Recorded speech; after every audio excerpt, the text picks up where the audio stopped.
Kisah Nabi Muhammad bagian 70, Rasa Sayang Rasulullah. Rasulullah adalah orang yang paling penyayang. Apabila beliau tahu ada orang yang sedang menunggu, padahal beliau sedang salat, beliau percepat salat itu dan beliau tanya apa keperluannya. Sesudah beliau memenuhi keperluan orang tadi, beliau lanjutkan kembali ibadahnya. Dalam rumah tangga, Rasulullah ikut memikul beban keluarga. Beliau ikut mencari pakaian, menambal baju yang berlubang, serta memerah susu kambing. Beliau juga membetulkan sendiri sepatunya yang rusak. Beliau penuhi sendiri semua keperluan beliau, mulai mengambil minum sampai mengurus unta. Beliau duduk dan makan bersama dengan para pembantu dan mengurus keperluan orang yang lemah, menderita, dan miskin. Apalagi melihat ada orang yang membutuhkan sesuatu, beliau dan keluarganya mengalah, sekalipun beliau saat itu juga dalam kekurangan. Tidak ada sesuatu yang disimpan untuk esok, bahkan kelak ketika beliau wafat. Baju besi beliau sedang tergadai di tangan seorang Yahudi karena beliau memerlukan uang untuk belanja keluarga. Beliau sangat baik hati, mudah tersenyum, dan selalu memenuhi janji. Suatu ketika ada delegasi dari Raja Najasyi dari Habasyah datang berkunjung. Beliau sendiri yang melayani mereka. Para sahabat datang menegur, "Wahai Rasulullah, sudah cukuplah, bukankah ada orang lain untuk mengerjakannya? Mereka sangat menghormati sahabat-sahabat kita ketika berhijrah ke tempat mereka," jawab Rasulullah. "Saya ingin membalas sendiri kebaikan mereka." Begitu setianya beliau sehingga selalu ada yang menyebut nama Khadijah, kenangan indah muncul bagai pelangi menghiasi hati beliau. Suatu ketika, ada seorang wanita datang. Beliau menyambutnya begitu gembira dan beliau tanya wanita itu baik-baik. Ketika wanita itu sudah pergi, beliau berkata, "Ketika masih ada Khadijah, ia suka mengunjungi kami." Mengingat hubungan baik masa lampau adalah termasuk iman. Begitu halus perasaan Rasulullah, begitu lembut hatinya, sampai beliau biarkan cucunya bermain-main dengannya ketika beliau sedang salat. Bahkan beliau salat dengan membawa Umamah, cucu beliau dari Zainab. Umamah beliau taruh di atas bahu. Saat beliau sujud, beliau letakkan Umamah, jika beliau berdiri, Umamah ditaruh lagi ke atas bahunya. Gelombang Rasulullah menyayangi binatang. Kebaikan dan kasih sayang Rasulullah tidak terbatas kepada sesama manusia saja, tetapi juga kepada binatang. Suatu ketika, beliau pernah bangun dan membukakan pintu untuk seekor kucing yang sedang berlindung di tempat itu. Beliau juga pernah merawat seekor ayam jantan yang sedang sakit-sakitan. Rasulullah juga mengelus-elus seekor kuda penuh rasa sayang dengan lengan baju beliau. Suatu ketika, dilihatnya Aisyah menaiki seekor unta. Aisyah merasa sukar mengendalikan unta yang agak bandel itu sehingga Aisyah menarik-narik tali kekang dengan tidak sabar. Kemudian, Rasulullah mendekat dan menegur lembut, "Hendaknya engkau berlaku lemah lembut, ya Aisyah."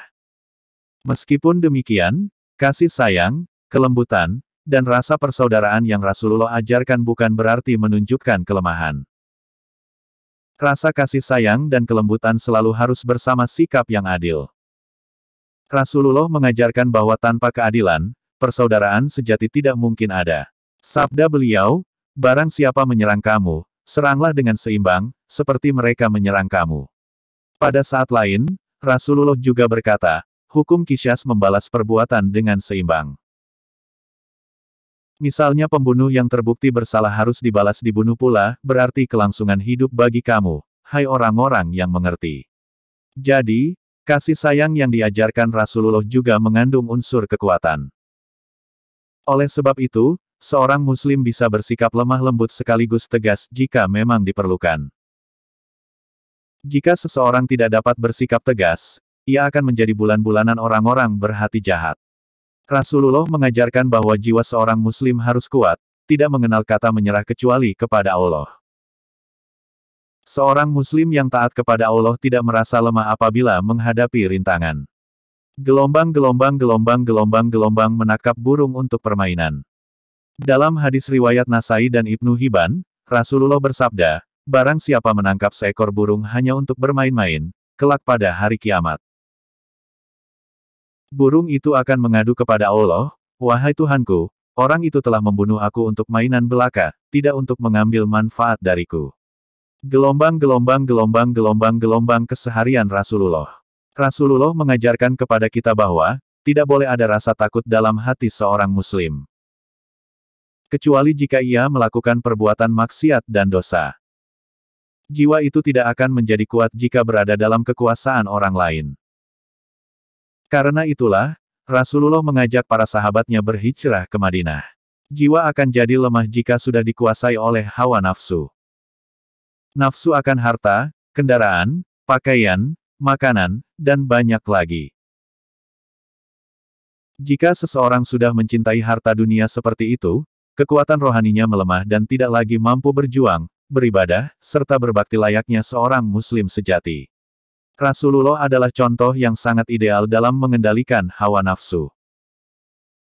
Jiwa Rasulullah sudah begitu kuat sehingga tidak begitu peduli jika segala yang dimilikinya akan habis akibat beliau sangat suka memberi kepada orang lain. Sampai-sampai, ada orang yang berkata, dalam memberi, Rasulullah seperti sudah tidak takut kekurangan. Rasulullah mengajarkan agar kitalah yang menguasai kehidupan dunia, bukan kehidupan dunia yang menguasai kita. Beliau tidak menganjurkan kita agar hidup miskin, tetapi hidup sederhana dan tidak berlebihan. Alas tidur Rasulullah bukanlah kasur yang empuk, melainkan hanya terdiri atas kulit yang dilapisi serat. Tidak pernah beliau makan sampai kenyang. Beliau selalu menyudahi makannya sebelum kenyang. Tidak pernah Rasulullah makan roti dari tepung gandum 2 hari berturut-turut. Sebagian besar makanan beliau adalah bubur. Pada hari lain, Rasul makan kurma. Jarang sekali beliau dan keluarganya dapat makan roti sop, roti yang dibasahi kuah kaldu dan daging. Bahkan sering sekali beliau harus menahan lapar. Beliau pernah mengganjal perutnya dengan batu yang dikaitkan dengan ikat pinggangnya agar rasa laparnya tertahan. Namun, bukan berarti Rasulullah berpantang makan makanan enak. Beliau dikenal suka sekali makan kaki kambing muda, labu, madu, dan manisan walaupun amat jarang beliau dapatkan. Begitulah cara Rasulullah mengendalikan diri terhadap makanan. Bersambung bagian 71.